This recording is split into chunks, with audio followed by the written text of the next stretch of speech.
j'avais tendance à concevoir les états d'esprit comme la bienveillance, la compassion, comme des états qui m'étaient inspirés par les personnes autour de moi ou par les personnes que je rencontrais. C'était une réaction que j'avais à ce qui se passait en face de moi. Et j'avais jamais vraiment compris que ça pouvait être quelque chose que je fabriquais, que je générais moi-même, heu, plutôt qu'une réaction.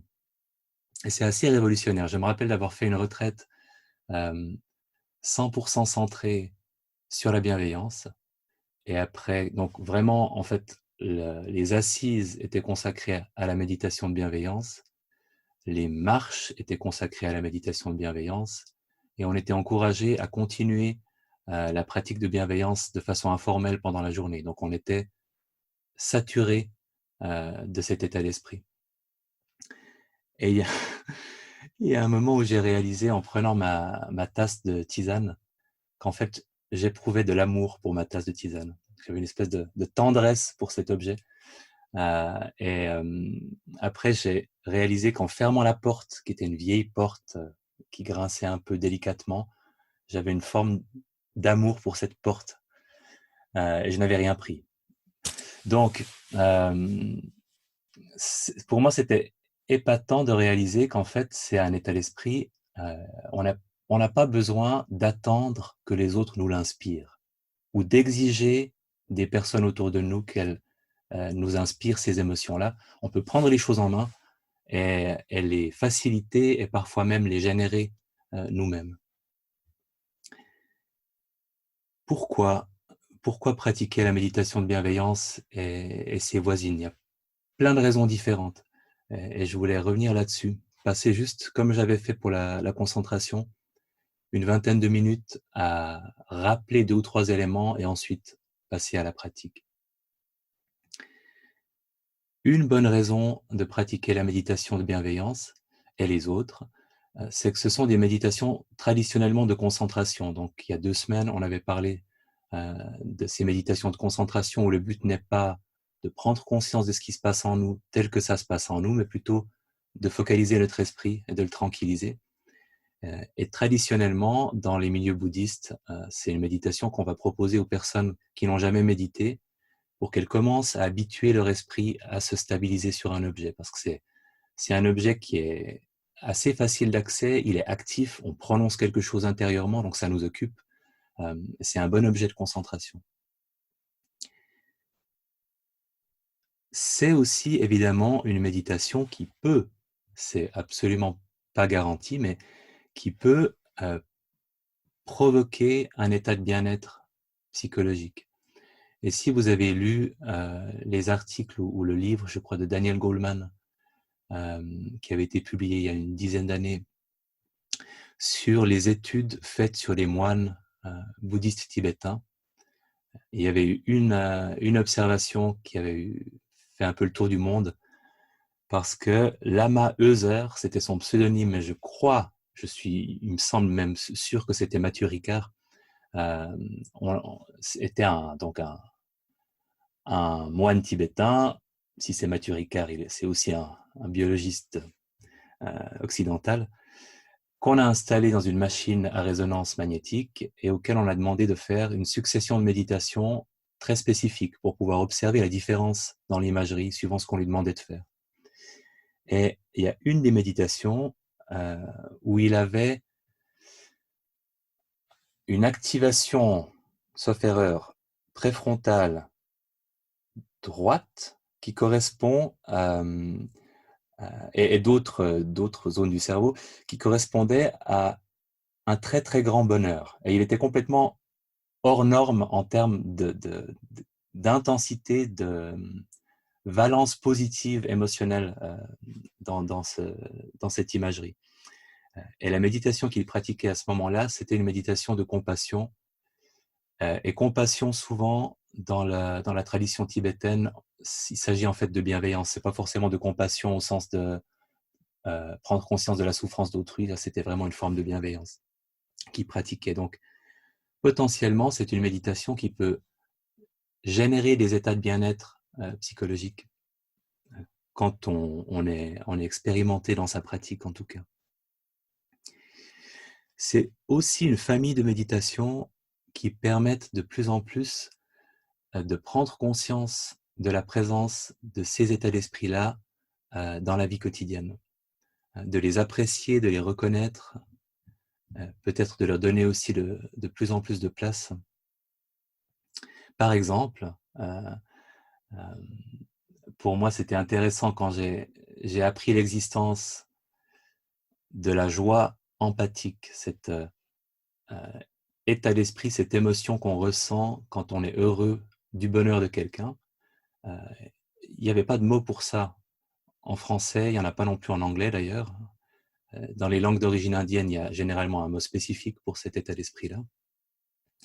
Et j'ai pris conscience avec plaisir que la raison pour laquelle j'aimais bien regarder Federer quand il gagnait l'Australian Open contre Nadal en 2017, c'était parce que ça me faisait éprouver une dose massive de joie empathique. Et une fois qu'on apprécie la qualité de cet état d'esprit, on peut, il prend plus de place pour nous. On réalise tous ces petits moments où en fait, une source de satisfaction vient de cet état d'esprit-là.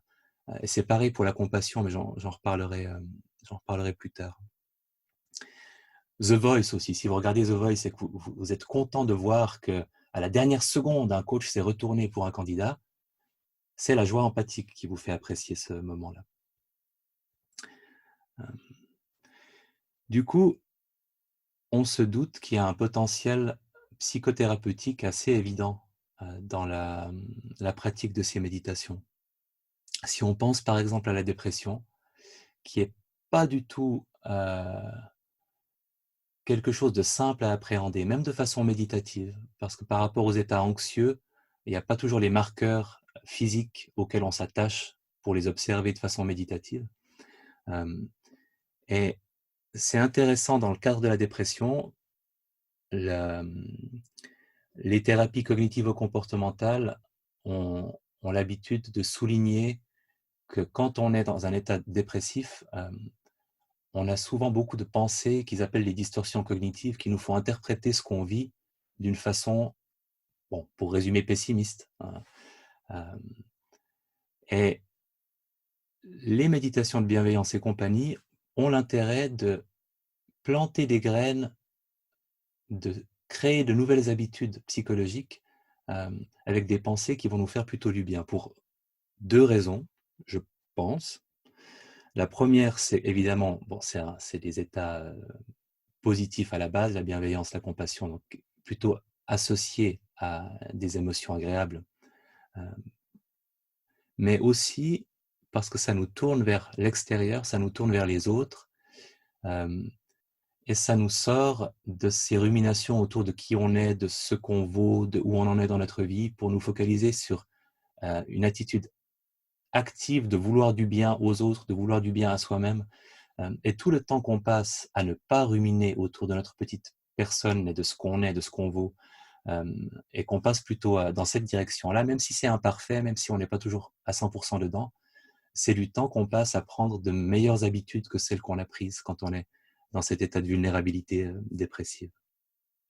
Il y a une anecdote de Sharon Salzberg, qui est une des premières importatrices de la méditation bouddhiste en Occident, c'est finalement le mouvement qui a permis au MBSR d'émerger un peu plus tard, qui n'était pas forcément emballé à la base par les méditations de bienveillance, et qui avait fait une longue retraite où elle ne faisait que ça.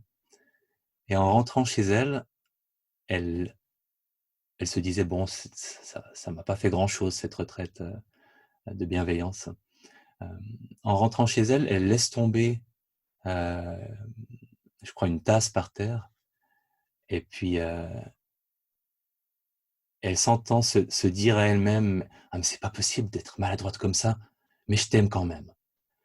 Et ça l'a surpris elle-même de réaliser que là où d'habitude elle se serait traitée de tous les noms, elle avait eu ce mouvement de gentillesse pour elle-même, qui peut être le signe de cette évolution après une semaine de méditation de bienveillance et de ce potentiel pour prendre de meilleures habitudes psychologiques que celles qu'on a prises jusqu'à présent.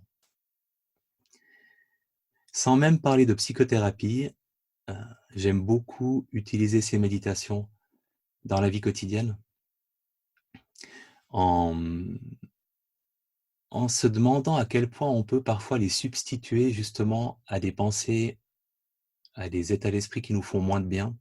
Par exemple, pour la joie empathique, on en parle habituellement comme un remède à l'envie.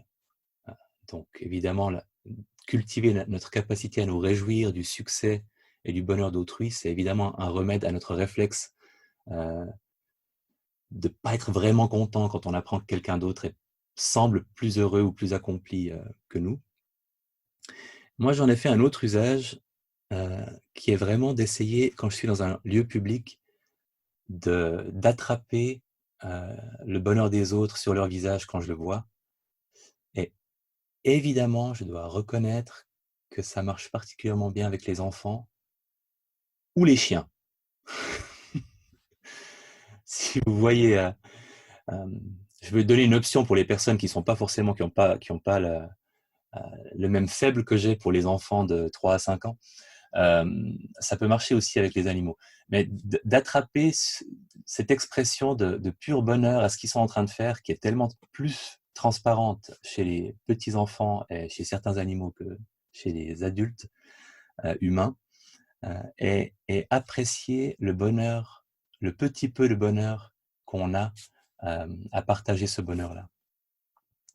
Plutôt que la molle indifférence dans les lieux publics. Ça m'est arrivé hier au restaurant Métropole de la Migros à Lausanne, où j'ai eu la chance d'être à côté d'une petite fille de 4 ans qui rendait sa mère complètement folle, mais qui m'a induit beaucoup de joie empathique et je l'ai vraiment savouré. La compassion, donc la compassion, pour rappel, c'est cet état d'esprit qui est le mélange de la prise de conscience de la souffrance de quelqu'un d'autre ou de sa propre souffrance et du souhait, de l'intention sincère que ça s'arrange, que ça s'améliore ou que cette souffrance soit mieux vécue. La compassion est un état d'esprit super intéressant parce que si on attrape le fil de la compassion, quand on est face à la souffrance qu'on voit à la télé, à la souffrance des gens qu'on rencontre, ça nous permet d'échapper à beaucoup d'autres émotions qui ne nous feront pas beaucoup de bien. Les réflexes face à la souffrance de quelqu'un, ça peut être très souvent la tristesse, mais la pure tristesse, qui finalement nous renvoie à notre propre détresse, qui nous sépare parfois de la personne qui souffre, parce qu'on se sent affligé en fait, on a presque envie de partir parce que ça nous rend trop triste. La culpabilité, bien sûr, de se sentir privilégié, injustement privilégié par rapport à la personne qui souffre. La colère, quand il y a quelqu'un à qui on peut en vouloir pour cette souffrance-là.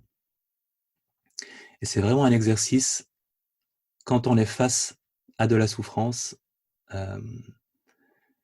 ça peut être très intéressant de se demander est-ce qu'on peut formuler une petite phrase de compassion intérieurement, juste pour s'aiguiller dans cette direction-là. Il y a aussi, ce dont j'ai souvent parlé pour la gratitude. La gratitude peut se substituer au chagrin qu'on ressent en pensant à des personnes disparues. Et pour moi, ça a vraiment été une révélation. C'est pour ça que j'en parle souvent.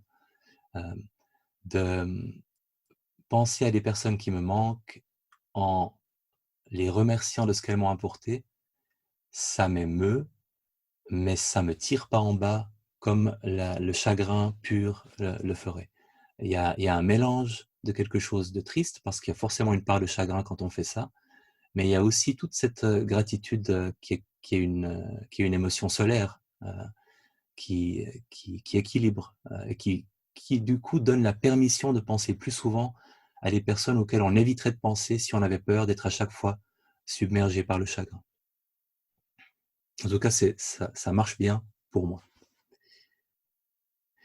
La toujours dans cette, ce travail dans la vie quotidienne, ça peut être très intéressant avec la bienveillance de prendre une personne difficile de temps en temps, et d'essayer de lui souhaiter du bien.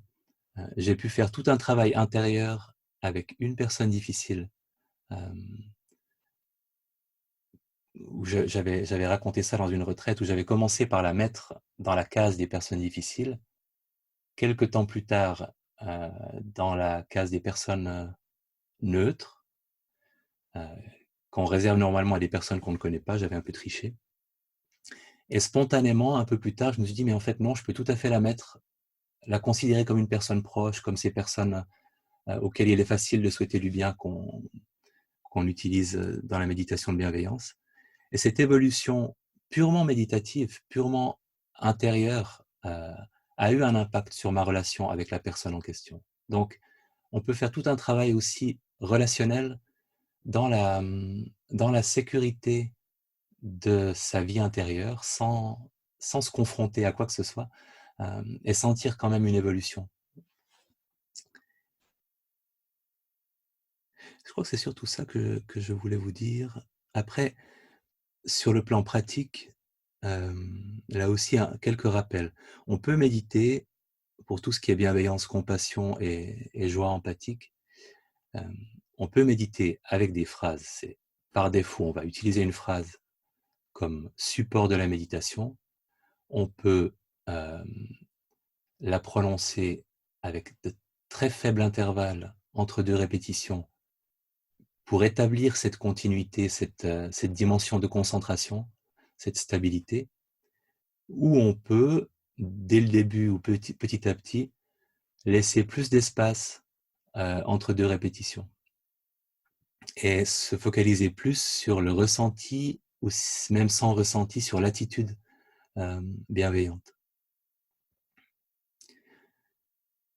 On peut, par moment, ressentir une émotion, si on a la chance, d'être un peu comme Mathieu Ricard. On peut ressentir vraiment une vague, de bienveillance. Hem, on peut aussi ne pas ressentir d'émotion, c'est pas un problème, et rester plutôt au stade de l'attitude, sans sans ressenti émotionnel. On peut aussi ne rien ressentir du tout et on peut ressentir des émotions qui sont contraires à l'intention de bienveillance. C'est important que tout ça soit normalisé parce que c'est une pratique dans laquelle on prend la direction d'un état d'esprit et suivant les jours, suivant les circonstances, suivant les personnes auxquelles on adresse ces phrases, ben, la direction, on avancera plus ou moins loin, dans ce chemin.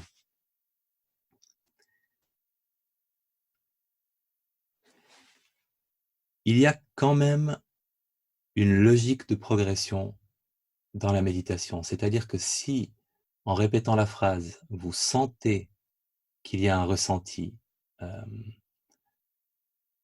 qu'il y a la manifestation de cette attitude, de cet état d'esprit, physiquement et émotionnellement, ça peut être intéressant de laisser la phrase, de laisser tomber la phrase pendant un petit moment et de vous concentrer uniquement sur cette attitude, sur ce ressenti, et d'essayer de comme on souffle sur une braise, de garder cette attitude, cette émotion présente, sans les mots, pendant un certain temps et quand vous réalisez que vous perdez le fil, de ramener la phrase au premier plan.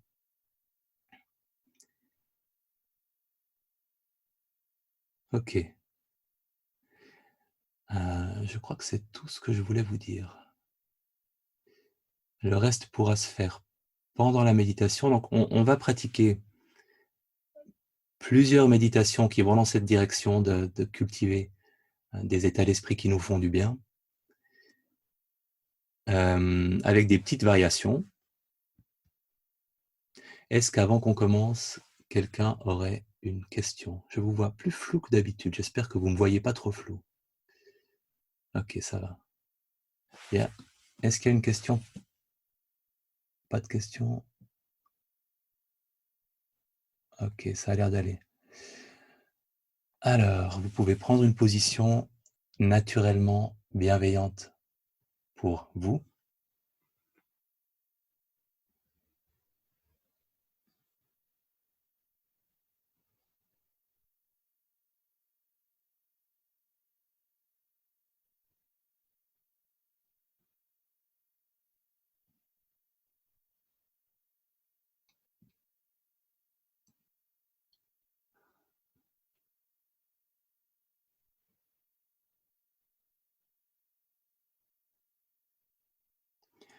Est-ce que vous êtes bien installé? Est-ce que, prenant conscience de la position, vous réalisez qu'elle pourrait être un peu plus relâchée, juste un peu plus de laisser aller, de laisser le corps se détendre?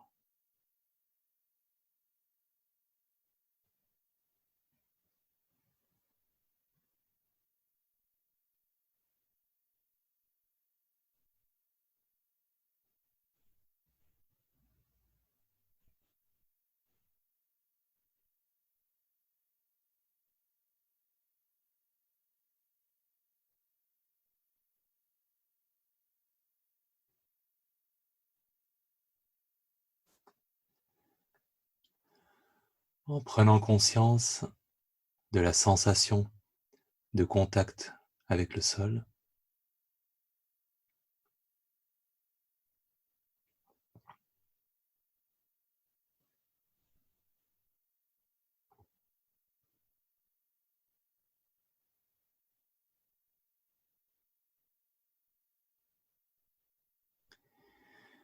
en prenant conscience de la sensation de contact avec le coussin,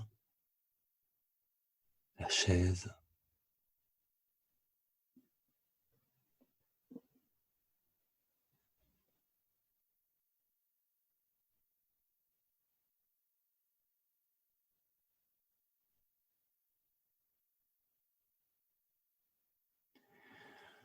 laissant le corps prendre appui,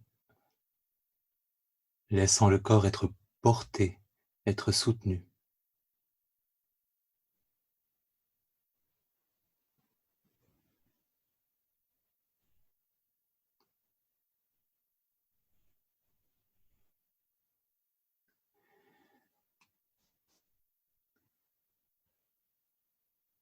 Et peut-être une idée de bienveillance pour le corps avec chaque expiration.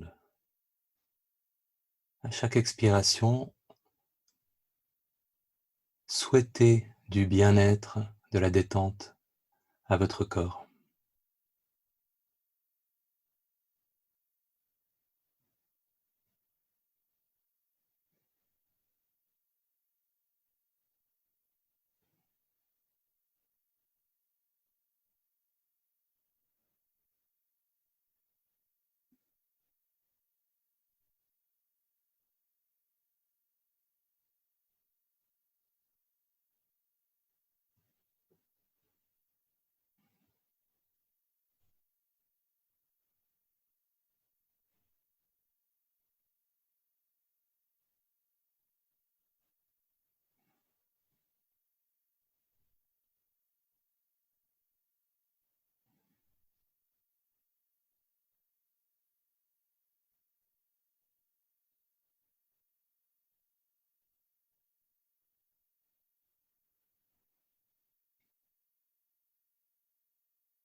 Et en évoquant une personne de votre présent, de votre passé, que vous auriez envie de remercier pour ce qu'elle vous a apporté, une personne qui a fait preuve de générosité, de bienveillance, qui fait preuve de gentillesse, qui vous soutient, vous a soutenu.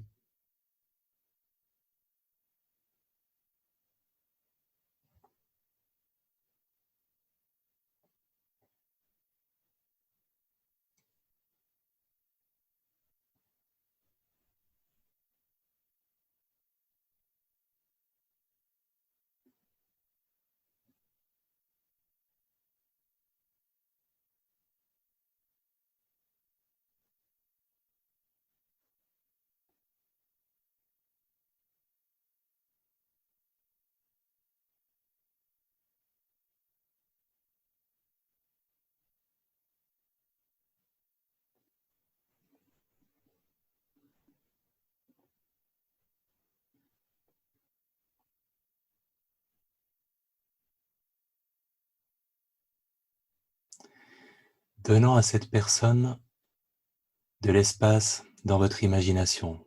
Vous pouvez vous la représenter près de vous ou simplement ce qui vous permettra le mieux de lui donner autant d'espace que possible.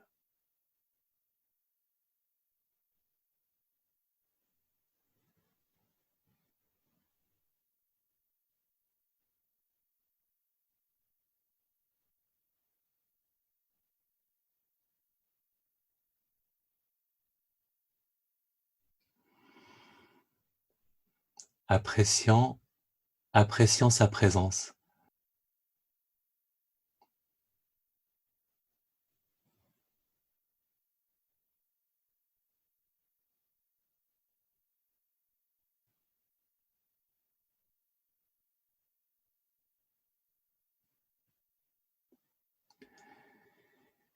Pour la remercier, vous pouvez formuler des remerciements intérieurement. Je te remercie de, merci pour, et faire une petite liste de toutes les petites et les grandes raisons pour lesquelles vous pourriez remercier cette personne et formulant chaque remerciement ou parfois, si vous n'avez pas de nouvelle idée, répétant les mêmes remerciements ou simplement prononçant des merci régulièrement dans votre esprit pour garder présente cette attitude de gratitude.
En formulant un dernier merci et après ce merci, gardant cette attitude, cette gratitude présente,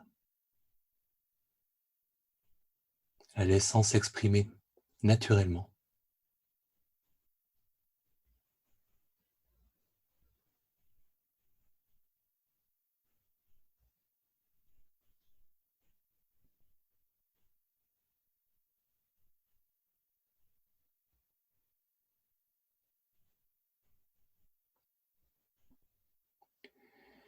Et en appréciant pleinement ce que c'est pour vous, que cet état d'esprit, que ce ressenti de gratitude.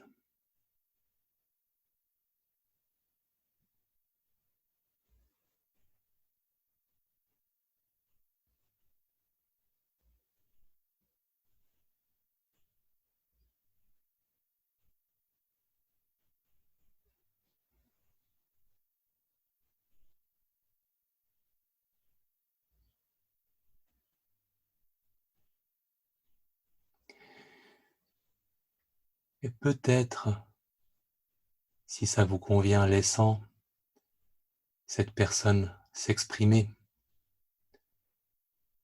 vous souhaitez ce qu'on peut vous souhaiter le bienveillant en ce moment, quelque chose que vous pourriez peut-être aussi souhaiter à d'autres. Que vous souhaite cette personne?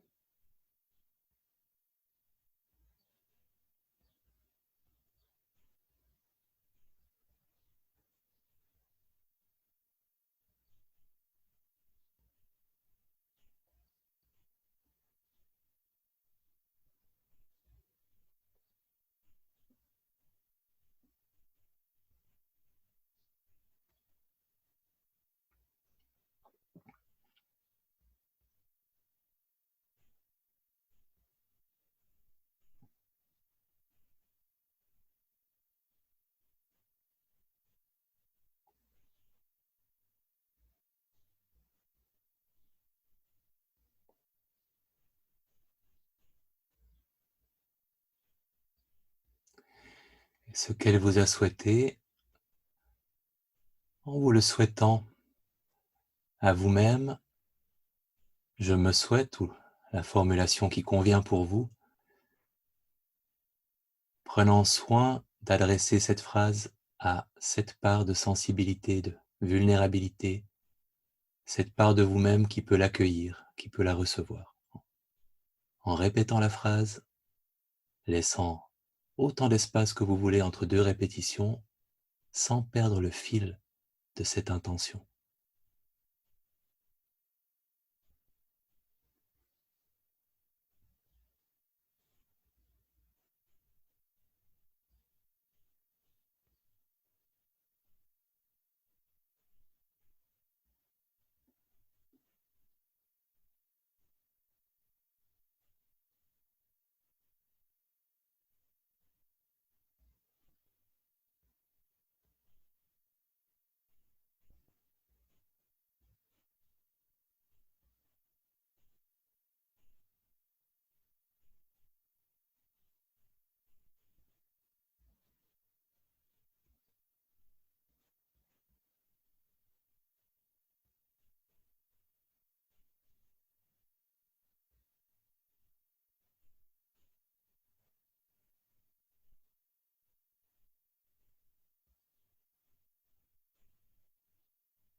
Et à chaque fois que c'est nécessaire, en ramenant votre intention à la phrase et à ce qu'elle signifie, en vous l'adressant à vous-même.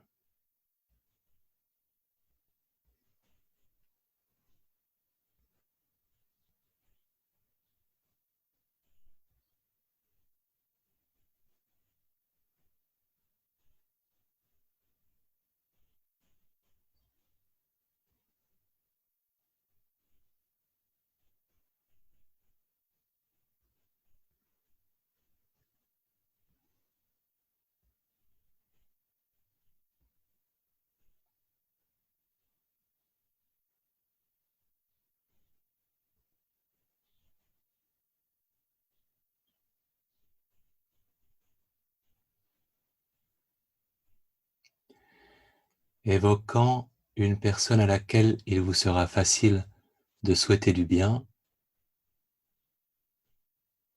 et en lui adressant ensuite la même intention, en la répétant intérieurement.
évoquant une personne de votre choix ou bien une personne qu'on appelle neutre, une personne que vous ne connaissez pas personnellement, mais que vous pouvez vous représenter, que vous pouvez imaginer, avec laquelle vous n'avez ni bonne ni mauvaise relation, ou si vous préférez, prenant une personne difficile, une personne avec laquelle la relation est difficile, en adressant à la personne que vous avez choisie la même phrase, la même intention, en la répétant intérieurement.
En prenant conscience de la présence des autres méditantes, des autres méditants, et en adressant à toutes ces personnes, choisissant ou non de vous inclure, la même intention, en la répétant intérieurement.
Et en laissant dans le silence cette attitude s'exprimer, sans les mots, que ce soit un ressenti, une intention, laissant cette bienveillance pour toutes les personnes qui médite avec vous s'exprimer intérieurement.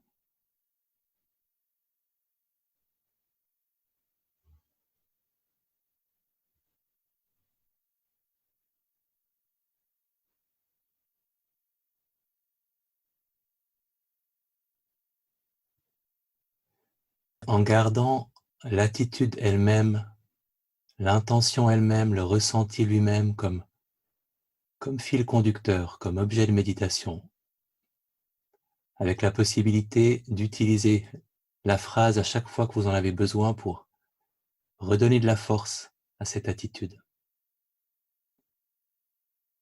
Laissant cette bienveillance rayonner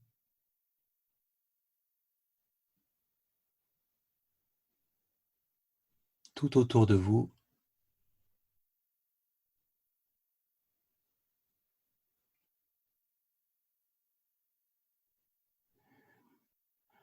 adressant cette attitude bienveillante à toutes les personnes, voire tous les êtres vivants qui sont en face de vous, comme si cette intention pouvait partir de vous et s'adresser à toutes les personnes devant vous, aussi loin que votre imagination puisse porter.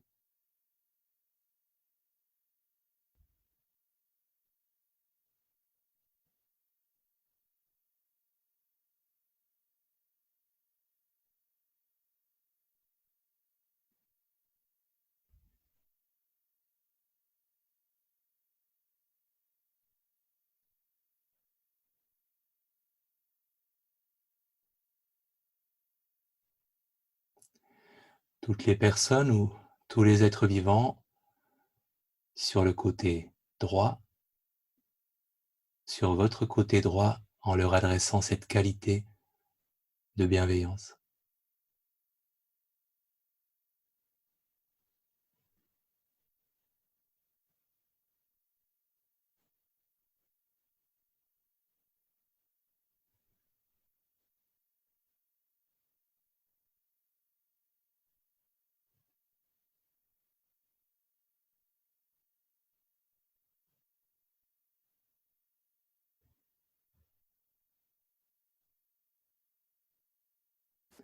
Toutes les personnes et tous les êtres vivants derrière vous.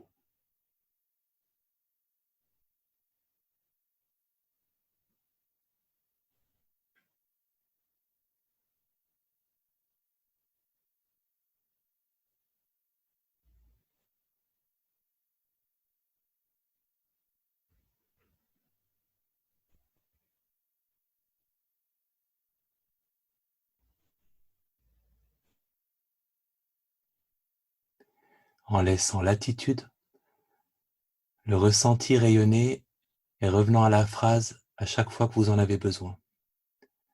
Toutes les personnes sur votre gauche, tous les êtres vivants sur votre gauche, proches, lointains, leur adressant cette qualité de bienveillance.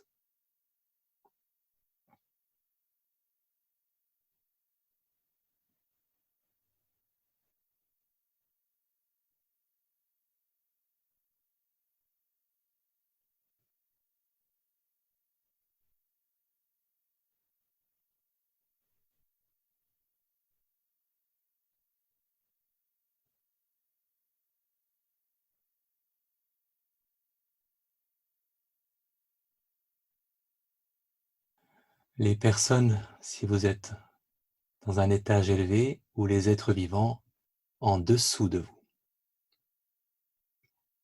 laissant cette bienveillance rayonner.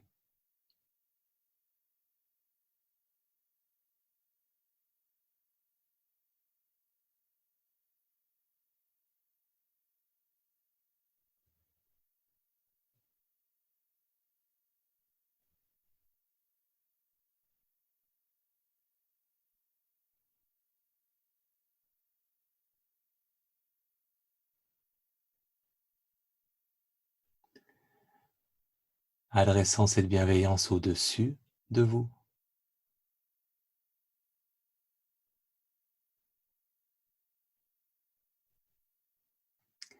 Il y a des avions, il y a des oiseaux, il y a les personnes de l'étage supérieur, peut-être.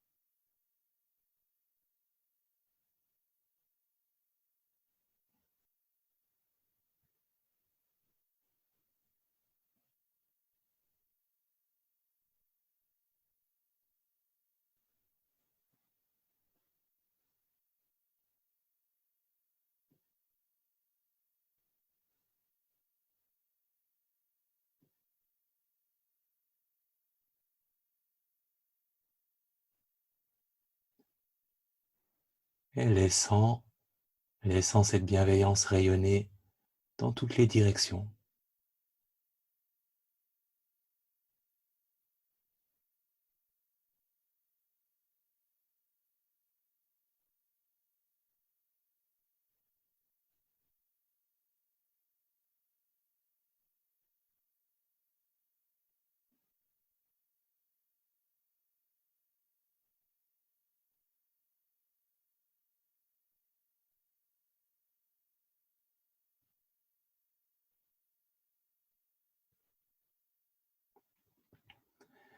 En appréciant simplement ce que c'est que de vouloir du bien tout autour de vous, pour vous.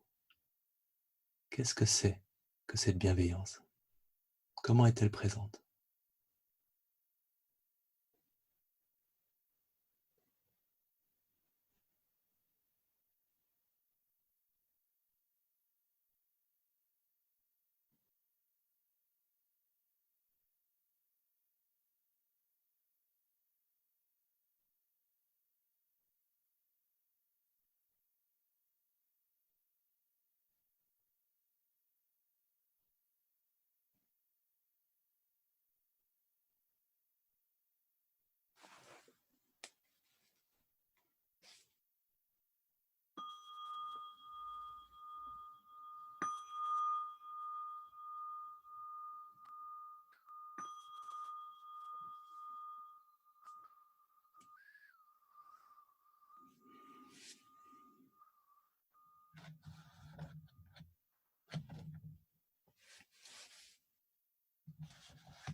J'ai normalement réactivé les micros, on verra si ça marche.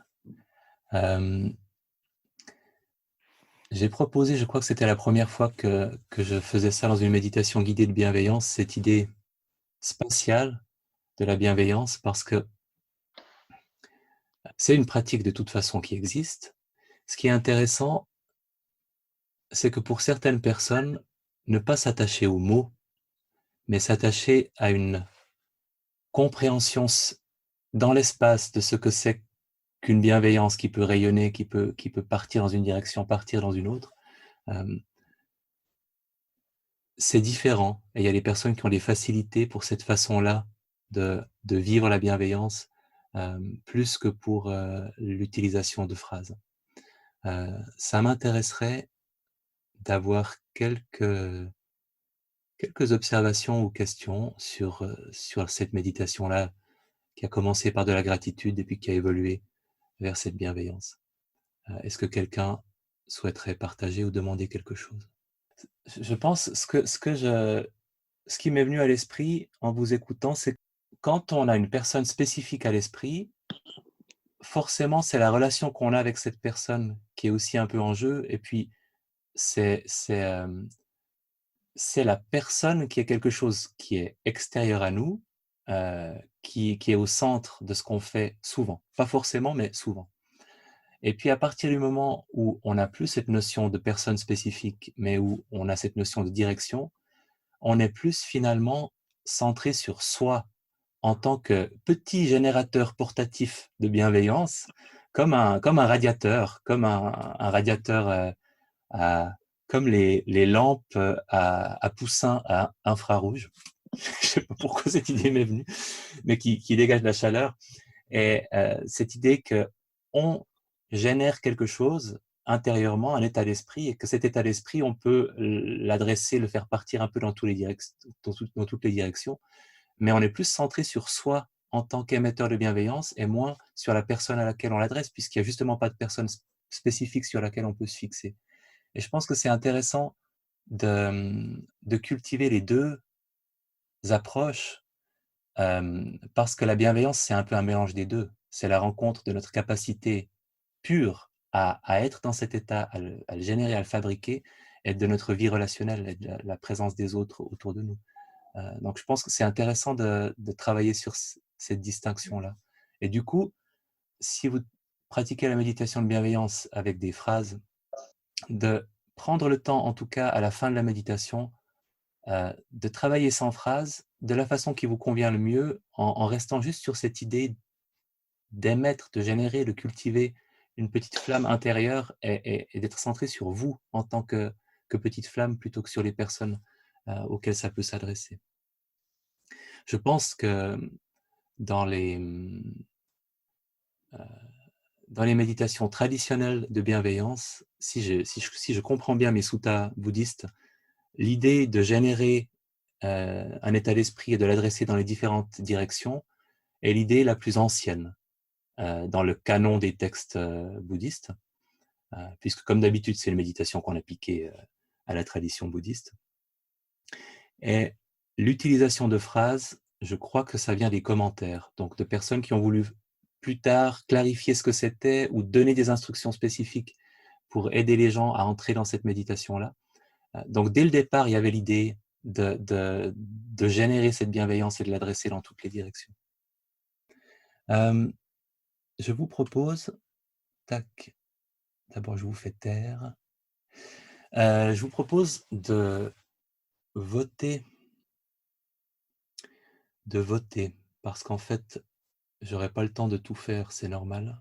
Je n'avais pas prévu que j'aurais le temps de tout faire, mais est-ce que vous préférez, pour les prochaines 10 minutes, de la joie empathique ou de la compassion? Alors, joie empathique, nous ferons dans une position joyeuse et confortable.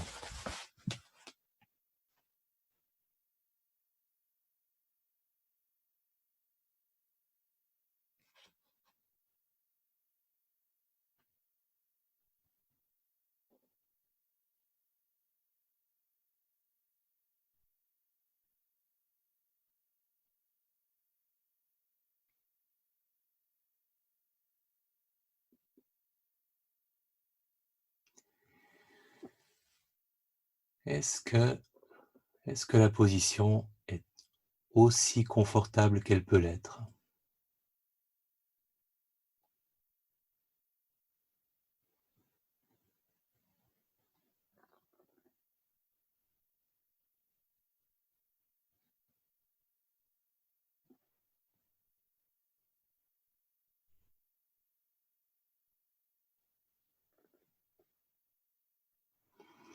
Une grande expiration pour laisser le corps se relâcher.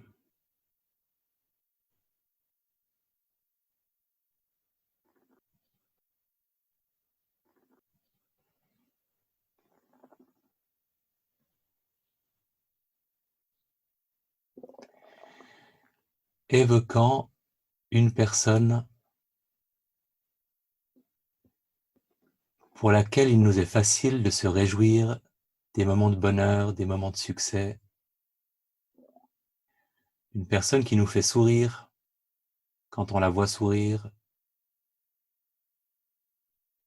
Ça peut être une personne ou ça peut être aussi un animal.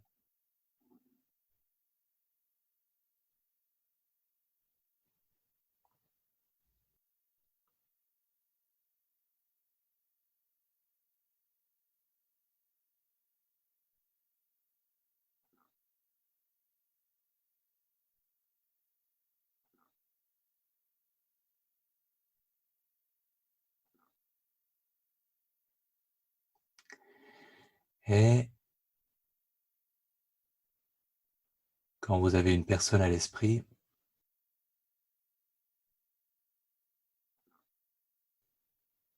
imaginant cette personne dans ces moments de bonheur, de plaisir.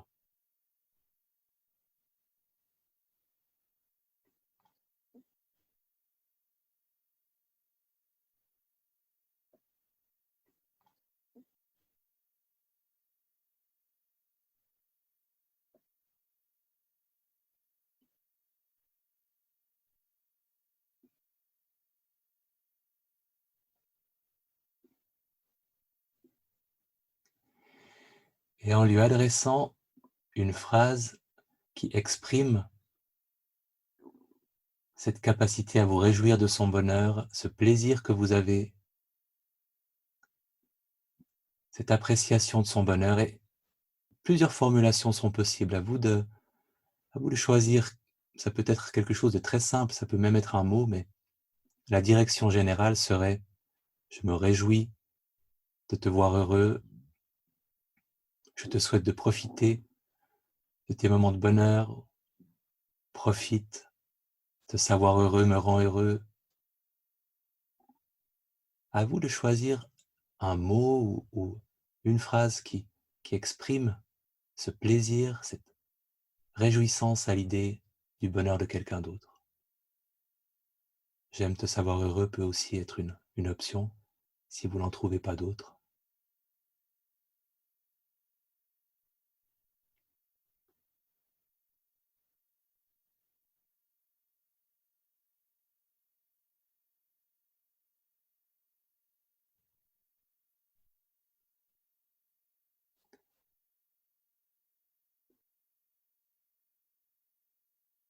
Quand vous avez une phrase,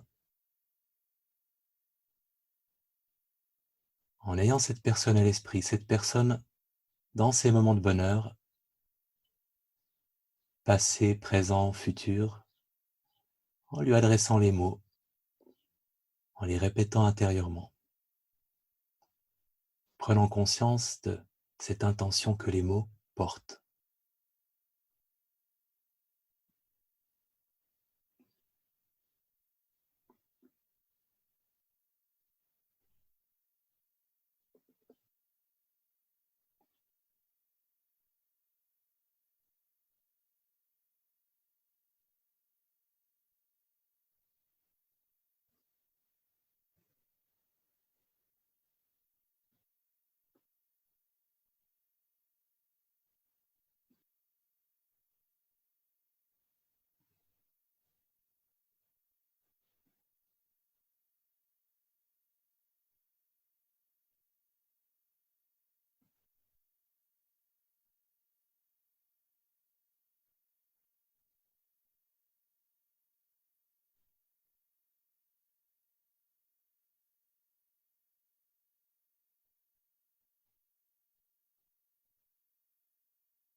En évoquant les personnes autour de vous, les personnes qui méditent avec vous, dans leurs moments de bonheur, laissant travailler un peu votre imagination.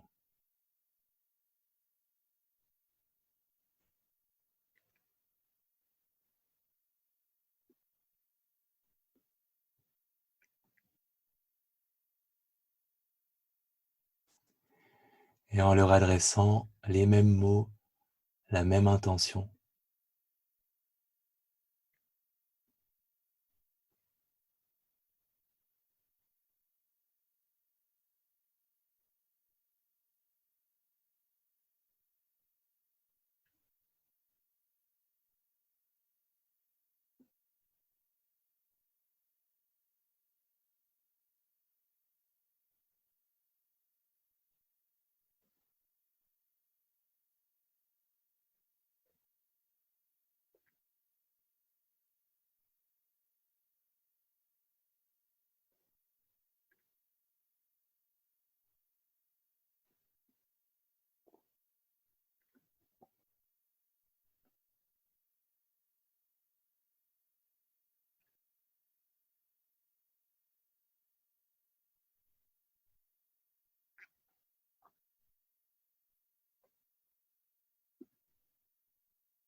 et en laissant cette qualité de joie empathique s'exprimer silencieusement et, si vous le souhaitez, en la laissant rayonner dans toutes les directions.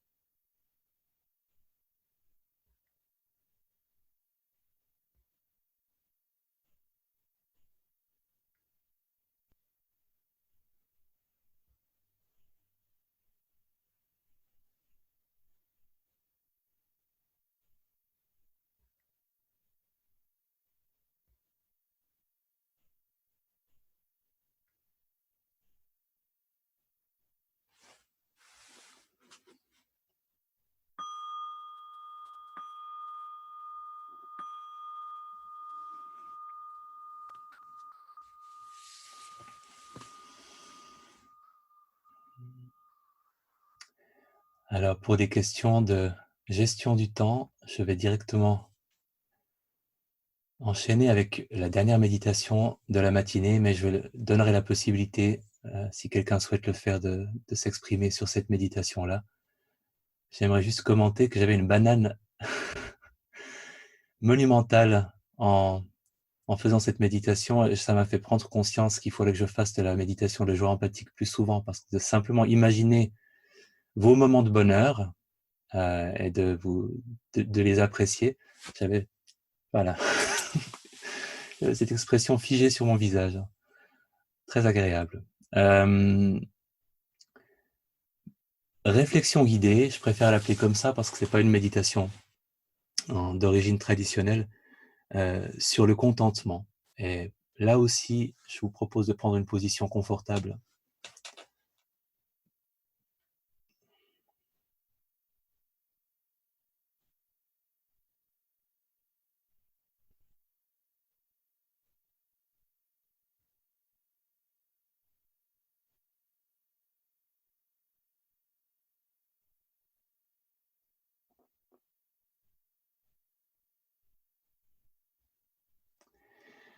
Avec chaque expiration, c'est un corps qui se détend,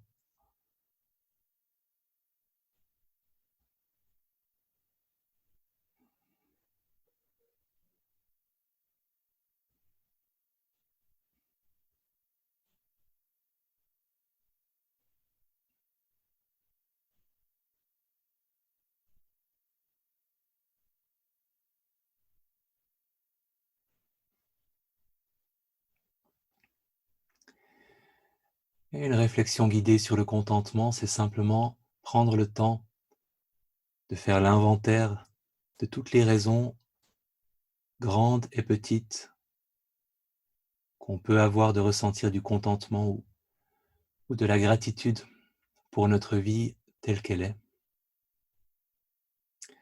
Un inventaire à l'après-Vert, une arche de Noé, toutes ces petites et ces grandes choses.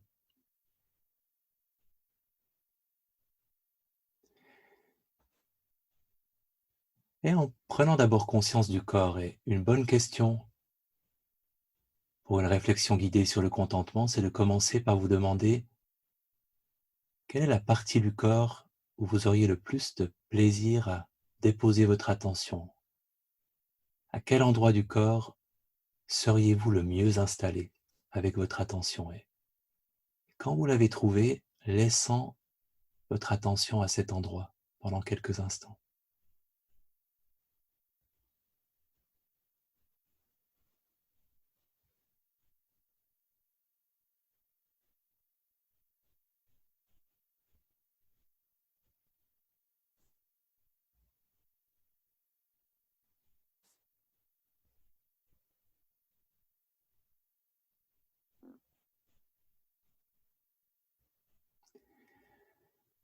Et en prenant conscience du corps dans son ensemble,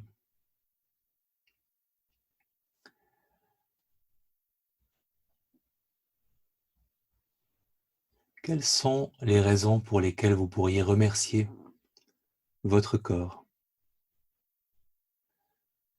Votre corps tel qu'il est en ce moment. Quelles sont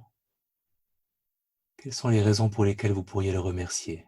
Merci pour, merci pourquoi? Et toutes les raisons, les plus futiles, les plus importantes, de remercier votre corps.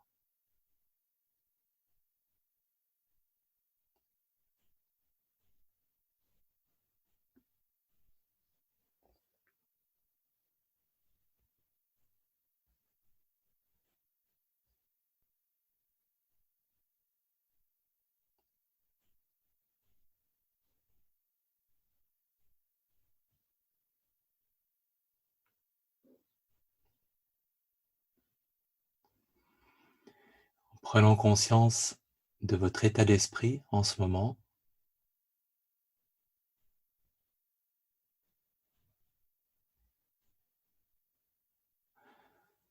et en nommant ce qui peut être source de contentement, de satisfaction dans votre état d'esprit en ce moment.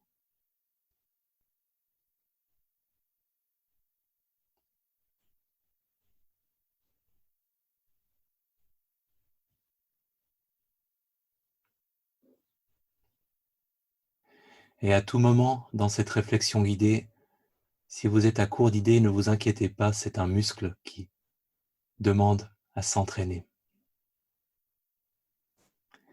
Quelles sont les qualités que vous vous reconnaissez, les traits de caractère auxquels vous tenez? Quelles sont toutes les choses que vous n'aimeriez pas voir changer dans la personne que vous êtes avec ses qualités et ses défauts?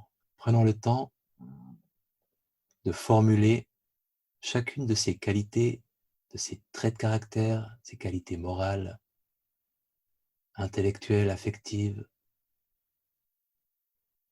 tout ce qui contribue à une satisfaction, tout ce qui n'aurait pas besoin de changer, en nommant intérieurement.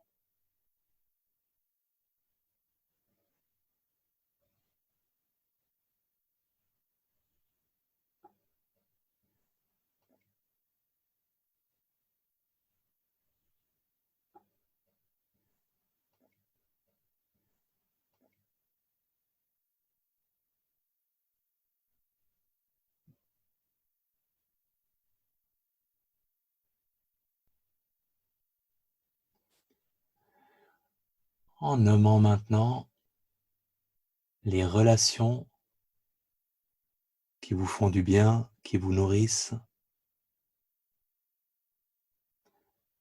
les personnes proches ou moins proches, toutes celles dont vous sentez qu'elles contribuent à votre bien-être, même les personnes perdues de vue, toutes les personnes qui vous viendront à l'esprit en les nommant intérieurement.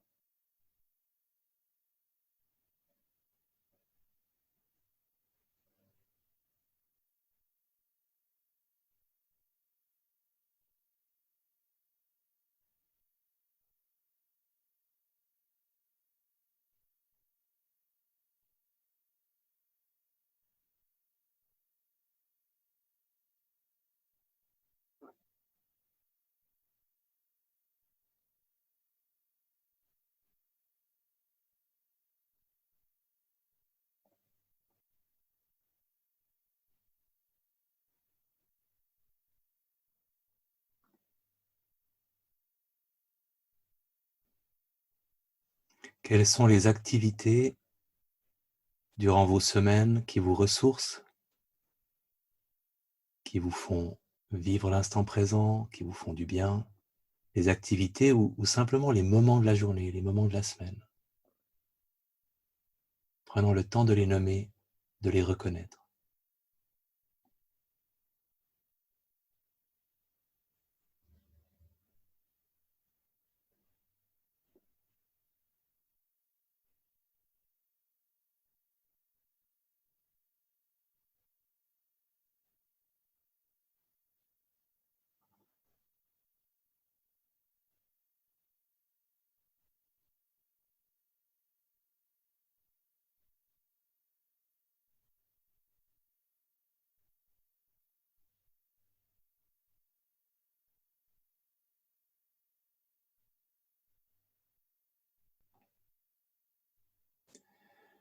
Quels sont les lieux, proches ou lointains, qui sont précieux pour vous, dans lesquels vous vous sentez bien.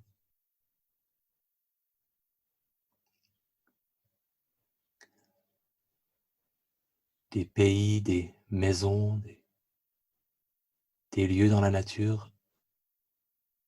Prenons le temps de les imaginer, de les nommer.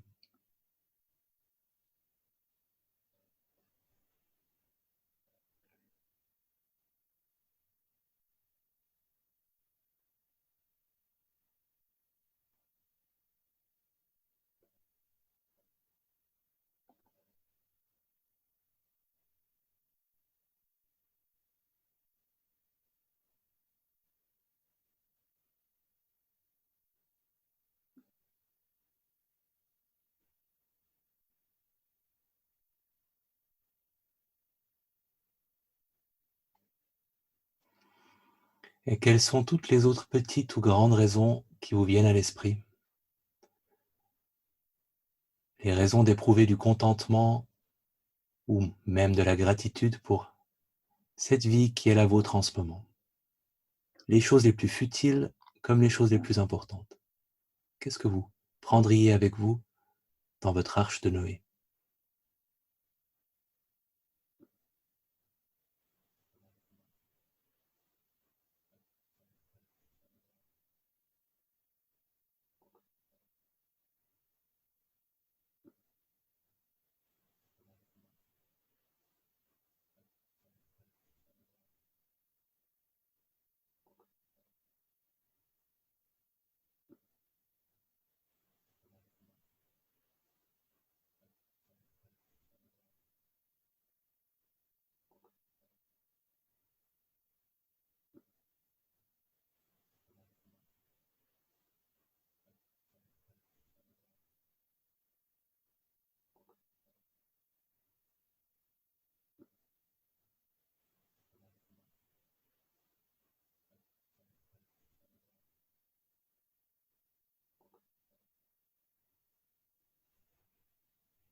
Bon, comme j'en suis à énumérer les desserts de mon enfance, je pense que la liste commence à être suffisamment longue. Vous pouvez apprécier ce que c'est que cette capacité de se tourner vers les sources de satisfaction, les sources de contentement et pourquoi pas pendant quelques instants laisser le contentement s'exprimer en tant qu'attitude, en tant qu'émotion, dans le silence.